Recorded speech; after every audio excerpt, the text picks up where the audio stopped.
bien avant la naissance, vous êtes déjà prêt pour entendre. Et vous avez l'ouïe fine. Dans les meilleures conditions, testons les performances de votre oreille.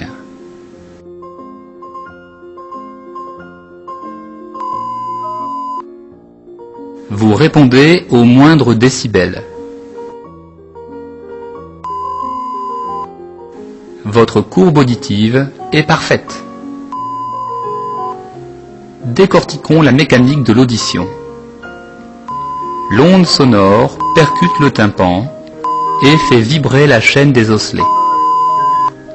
Puis, elle pénètre dans l'oreille interne, qui est un tunnel en forme de limaçon. C'est l'organe à la fois noble et complexe de notre audition. Si le son est pur, il ne déplace que quelques cellules ciliées. 15 000, c'est leur nombre. Fragiles, délicates et irremplaçables, comme les touches d'un piano. Les cellules sont tenaillées lorsque passe la vague sonore. À leur sommet, leurs cils fléchissent et permettent à la cellule de s'électriser, de se contracter et de libérer un neurotransmetteur chimique. Le nerf auditif est alors activé et transporte le message sonore vers les centres cérébraux. Avec le temps, nous n'y pouvons rien, la courbe auditive baisse souvent dans les fréquences aiguës, au point de perturber l'écoute des conversations. Mais l'oreille vieillit-elle parce qu'elle fonctionne en permanence ? Peut-être, car même dans le désert, il y a du bruit.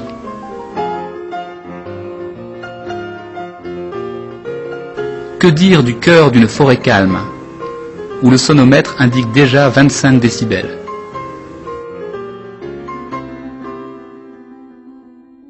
Votre chambre à coucher n'est pas si silencieuse.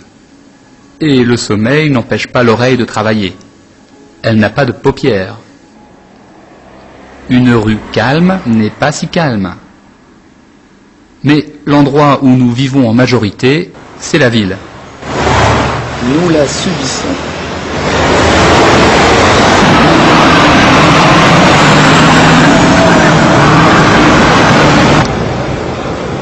On ignore à quel point la pollution sonore dégrade l'oreille de l'homme moderne.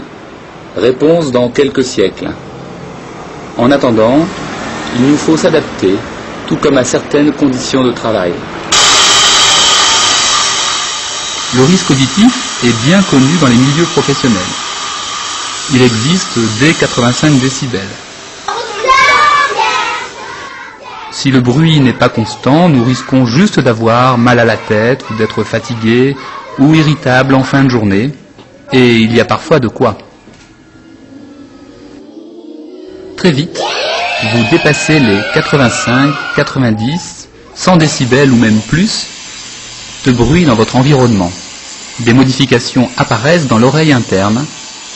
Les neurotransmetteurs chimiques s'accumulent et deviennent toxiques. Les microdestructions se multiplient.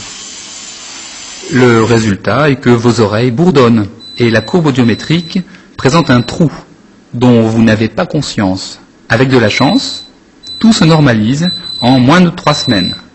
Sinon, on considère que les dégâts dépassent la simple fatigue auditive. Le mal est fait et irréversible. Il faut prendre en compte l'intensité du bruit, mais aussi le temps d'exposition. 85 décibels pendant 8 heures correspondent par exemple à 103 décibels pendant 8 minutes.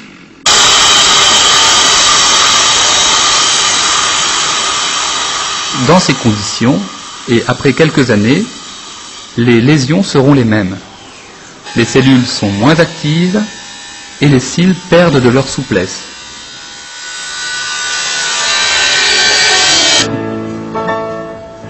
Dans la vie courante, ce handicap peut vous échapper. Vous avez 25 ans et votre oreille en a déjà 75. Travailler les oreilles nues à des niveaux sonores de 100 décibels provoquent des destructions de plus en plus effroyables pour l'oreille interne. Les cils sont désinsérés, ils sont fusionnés entre eux, les cellules sont monstrueuses. La dégradation auditive est cette fois consciente car importante. L'appareillage peut encore dans certains cas vous aider.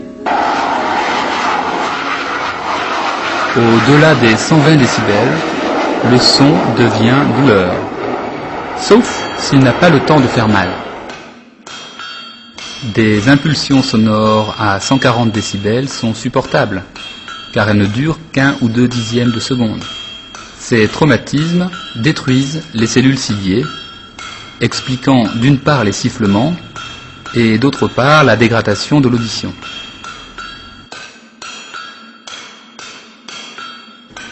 Le suivi d'une conversation est pénible et le chant des oiseaux n'est plus entendu du tout.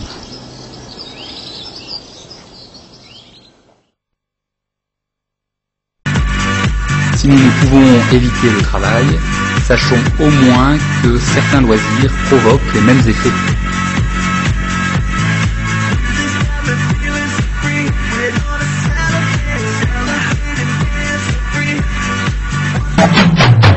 Même sous la barre légale des 105 décibels, quelques heures de boîte de nuit équivalent à plusieurs jours de travail bruyant.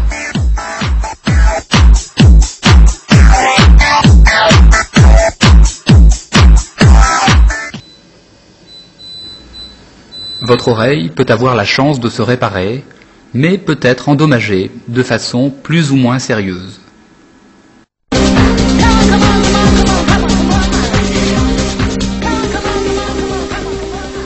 Même chose, ou pire, lorsque les sons forts sont orientés dans l'oreille grâce à des écouteurs étanches. Ou bien lorsqu'ils sont délivrés par du matériel surpuissant.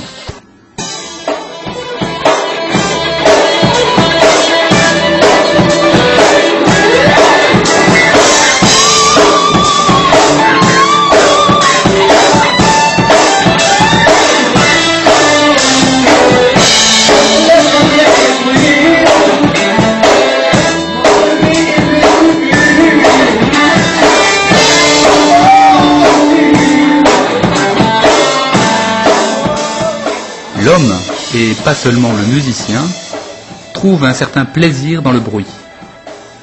Il n'est pas toujours désagréable, et même recherché depuis l'enfance, au mépris des dégâts provoqués, des cellules frappées et décimées.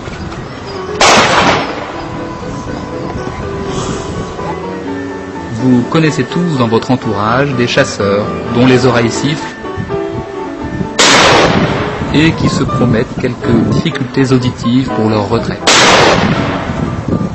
Alors, si votre oreille peut vieillir de façon naturelle, que faire pour ne pas lui ajouter une surdité toxique ?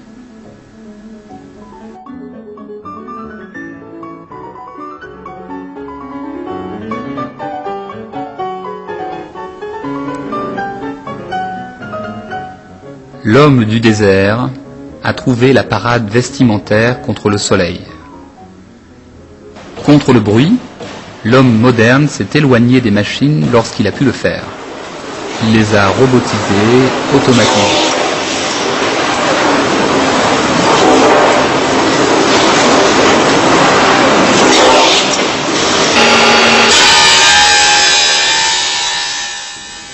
Il a amélioré son confort de travail et amorti la nuisance sonore.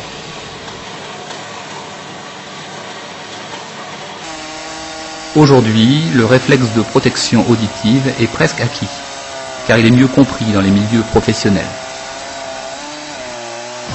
Transposons cette rigueur vers nos loisirs et utilisons les moyens simples pour y arriver. S'éloigner quelques minutes ou plus de la source de bruit diminue mathématiquement les dégâts.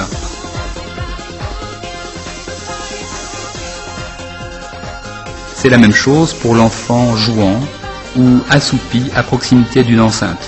Comme vous le savez, le sommeil ne protège pas du bruit. Gardons l'esprit critique vis-à-vis des normes auditives données par les constructeurs de matériel hi-fi. Pour les plus accros d'entre nous, imitons les professionnels et protégeons nos oreilles dès qu'il nous est possible de le faire.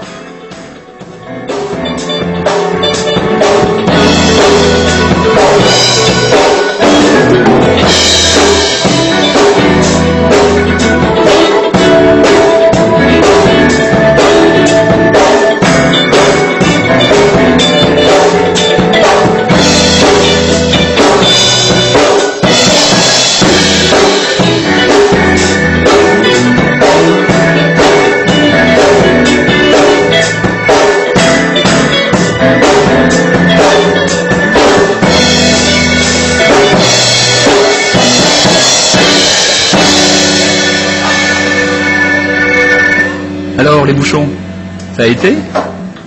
C'est mieux, t'es con toi. Franchement, c'est mieux, je te jure. Quoi? J'ai entendu. C'est mieux, hein, ça fait du bien. Ouais, ça fait du bien.